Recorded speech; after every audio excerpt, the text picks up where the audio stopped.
اپنا بزنس، اپنا امپائر کسی احمدی صاحب کے دیے ہوئے خیرات کے نتیجے میں نے کھڑا نہیں کیا. میری کمپنی ٹاپ کمپنیوں میں آتی ہے. یہ میری دن رات کی محنت کا نتیجہ ہے. نہیں رہے گی یہ کمپنی ٹاپ کمپنیوں میں اگر اسی طرح یوز لیس ڈیسیجن لیتے رہے. شاہ زیب خان ساحر کے بات کاٹتے گرج اٹھے تھے. شاہ زیب یہ کس طرح کی بات کر رہے ہیں؟ وہ آج کتنے مہینوں بعد گھر آئے. کچھ تو خیال کرے. رابعہ بیگم بیچ میں آئی تھی.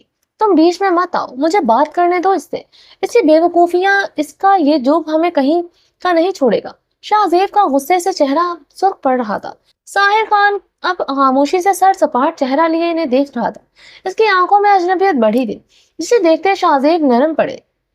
دیکھو ساحر، صرف تم نے اسے نہیں کھویا، احمد نے اپنی بیٹی بھی کھوئی ہے. مگر دیکھو احمدی آج بھی اپنے بزنس کو لے کر کتنا سیریس ہے. شاہ زیب نے اسے رسانیت سے سمجھایا. سارا کچھ احمد انکل کی وجہ سے ہی تو ہوا ہے. ان کی خود غرضی کی وجہ سے وہ مجھ سے دور ہوئی. جب تک میں اسے ڈھونڈ نہیں لیتا میں چین سے نہیں بیٹھوں گا، نہ ہی احمد انکل کو معاف کروں گا. ساحر خان غصے سے بولتا اپنے کمرے کی طرف بڑھ گیا. ساحر خان شاور لے کر شرٹ لیس بلیک ٹراؤزر پہنے واش روم سے باہر نہ آیا تو اپنے کمرے میں موجود کرسی پر زرمش کو بیٹھا دیکھ کر ٹھٹک کر رکا تھا. زرمش کا کمرے میں موجود ہونا اس کے لیے حیرت کا باعث نہیں تھا، بلکہ اس کی اتنی تیاری نے اسے چونکانے پر مجبور کر دی تھی. وہ بلیک کلر کی خوبصورت سی ساڑی میں ملبوس تھی جس کا بلاؤز کافی چھوٹا تھا. ساڑی کا پلو بھی کافی باریک تھا. بلاؤز کے نیچے سے اس کی دودھیا بل کھاتی کمر جھانکتے اپنا دیدار کروا رہی تھی. گلا تھوڑا گہرا تھا. نیٹ کے فل سلیوز میں اس کی دودھیا بازو لشکارے مار رہے تھے. کھلے بازو اور لائٹ سے میک اپ میں وہ نظر لگ جانے کی حد تک خوبصورت لگ رہی تھی. وہ اپنی انگلیاں چٹکاتے نظریں جھکائے بیٹھی تھی. ساحر کے کمرے میں آنے پر بھی اس کی نظریں نہیں اٹھائی تھی. ساحر اس کا جھکی نظریں دیکھتا لب بھیجتے اس کی طرف بڑھا. کیا کر رہی ہے یہاں؟ کیوں آئی ہے میرے کمرے میں؟ ساحر خان اس کے بدن کے رنائیوں پر نظر ڈالتے ناگواری سے بولے. مجھے اپنے دوست کی مہندی پر جانا ہے. آپ سے کہنے آئی تھی کہ پارٹی میں جاتے ہیں مجھے بھی ڈراپ کر دیں گے تو مجھے ڈرائیور کے ساتھ نہیں جانا پڑے گا. زرمش نے اپنی لرزتی پلکیں اٹھائیں بمشکل کھڑے ہوتے کہا. اس کی کانپتی ٹانگیں اس کا لرزتا بدن ساحر خان پر عیا کر گیا. وہ اس کی ساڑی میں ہرگز کمفرٹیبل نہیں ہے. آپ سیریس ہیں زرمش؟ ساحر خان نے اس کے بازو کو دبوچتے اس کے حلیے پر نگاہ ڈالتے سنجیدگی سے دریافت کیا. زرمش نے اس کے سوال پر نظر اٹھائی اسے دیکھا. اس کی نظروں میں ناگواری کی لہر دیکھتے دوبارہ اپنی نظریں جھکا گئی تھی. اس کی کاٹدار نظریں اس کے اندر تک کاٹ رہی تھی. اس کے لہجے کی کاٹ سے زیادہ اس کی نظریں اسے تکلیف سے دوچار کر گئی تھی. اس کا برہنہ سینہ جو سکس پیکس پر مشتمل تھا اسے دیکھتے اس آرس تب کر انگارہ ہوئے تھے. گرتی اٹھتی لرزتی پلکوں کے چمن نے مزید اٹھنے سے انکار کیا تھا. کرسی کو پکڑتے اپنے لڑکھڑاہٹ پر قابو پایا تھا. یہ انسان تو اس کا نشہ تھا جس کی سانسوں کی طلب اس کی تشتگی بنتی جا رہی تھی. اسے پور چھونے کو دل مچلتے بےتاب ہو رہا تھا. سامنے کھڑا انسان کی دیوانگی تھا، اس کا جنون، اس کا عشق تھا. زرمش خان اپنا آپ ہار گئی تھی اس کے سامنے. زرمش کی سرخ رنگت اور جھکی نظریں دیکھ کر وہ استہزائیہ مسکرا کر رہ گیا. مجھے شرٹ لیس دیکھ کر آپ سرخ پڑ رہے ہیں، مگر آپ اپنے سراپے پر آپ نے شاید ایک بار بھی نگاہ ڈالنا گوارا نہیں سمجھا جو آپ کے لیے شرم سے ڈوب کر مرنے کا مقام ہے. اتنی بے حیائی کہ مجھے آپ سے توقع نہ تھی. ساحر خان کے تصحیق زدہ جملے سنتے زرمش کو اپنے پیروں پر کھڑا رہنا مشکل لگا. وہ کیا کہہ رہا تھا؟ یہ سب تو اس کے لیے ہی تو کیا تھا. وہ اسے بے حیا کہہ رہا تھا. زرمش خان کی آنکھوں کی شبنمی بڑی تھی. اسی شبنم میں ساحر خان کا عکس دھندلا ہوا تھا. یہ کیا کہہ رہے ہیں آپ مجھے بے حیا کہہ رہے ہیں؟ زرمش اپنی تصحیق پر سرخ پڑتے احتجاجاً چلائی. تو پھر کیا کہوں آپ کو؟ آپ اس میں اپنی سہیلی کی مہندی پر جانے کی بات کر رہی ہیں. شاید آپ نے نظر بھر کر خود کو نہیں دیکھا. چلیے میں آپ کو دکھاتا ہوں اس کے لباس میں کیسی لگ رہی ہے. ساحر خان نے زرمش کو بازو سے چکر ڈریسنگ میرر کے سامنے کیا. زرمش کی اتنی ہمت نہیں تھی کہ وہ نظر اٹھا کر خود کو دیکھ لیتی. دیکھیے زرمش، کیسے آپ کا ایک ہارٹ کیک لگ رہی ہے. شوبز کی گھٹیا چیپ ماڈل بھی بدتر. ساحر نے ایک ایک لفظ چبایا تھا. آپ مجھے گھٹیا ماڈل سے ملا رہے ہیں. بھولے مت میں آپ کی منحوکہ ہوں. زرمش چیختے اعصابوں کے ساتھ دبی آواز میں چلائے. یہ بات میں نہیں بھولا زرمش، مگر آپ بھول چکی ہیں آپ نہ صرف میری منحوکہ ہیں بلکہ خانزادہ فیملی سے ہیں جہاں پر پردے کو بہت اہمیت دی جاتی ہے. ٹھیک ہے ہمارے فیملی میں کسی چیز کی اسٹرکٹنس نہیں ہے، مگر مناسب لباس میں ہماری خواتین گھر سے باہر قدم رکھتی ہیں. آپ کو یہ لباس بدن پر موجود ہونا نہ ہونا کے ایک کے برابر ہے.